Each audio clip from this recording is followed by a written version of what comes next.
The place, Guadalcanal Island, the South Pacific.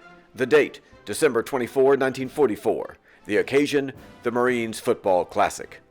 It was a sunny, warm day, Christmas Eve 1944 at 1330 hours, as the 6th Marine Division Regimental Band played music. Known later to history as the Mosquito Bowl, the Marines of the 29th and 4th Regiment had been looking forward to this game for weeks. They were on Guadalcanal, the 6th Division of the Marine Corps. They were training for months. They were getting bored. They were getting antsy. Because at a certain point, let's go. I want to know if I'm going to live or I'm going to die. I don't want to dwell on it, and I don't want to keep thinking about it because it's going to drive me crazy. They were always looking for interesting diversions. You know, there's so many Betty Grable movies you can watch. And they would argue over beers, and they were Marines. So they finally said at one point, we don't argue, we get it on. Let's get it going. As participant Buzz Bergman said in a post-war interview, "We didn't know where we were going, but we knew it was going to be close to the Japan mainland. Football and little things kept us away from all that talk."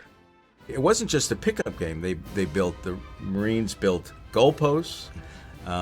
They built a regulation field.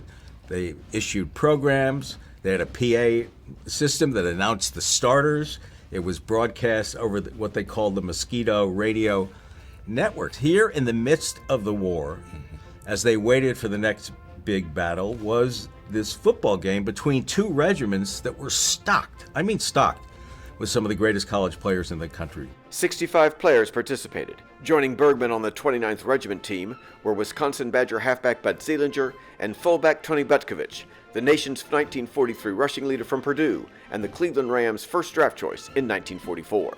The 4th Regiment included Dave Schreiner, Wisconsin's two-time All-American and 1942 Big Ten Player of the Year, and Hank Bauer, who would go on to become a Major League Baseball player and World Series winning manager. The kickoff occurred promptly at 1415 hours, and the game that ensued was spirited, violent, and inconclusive. It ended in a 0-0 tie.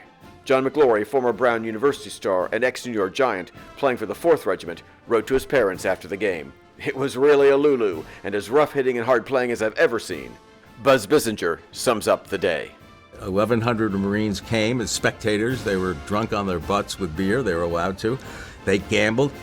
It was the last time, particularly for the players, I think, that they were allowed to be boys. Less than 4 months later, the men of the game and the entire 6th Marines Division would be battling the Japanese on Okinawa.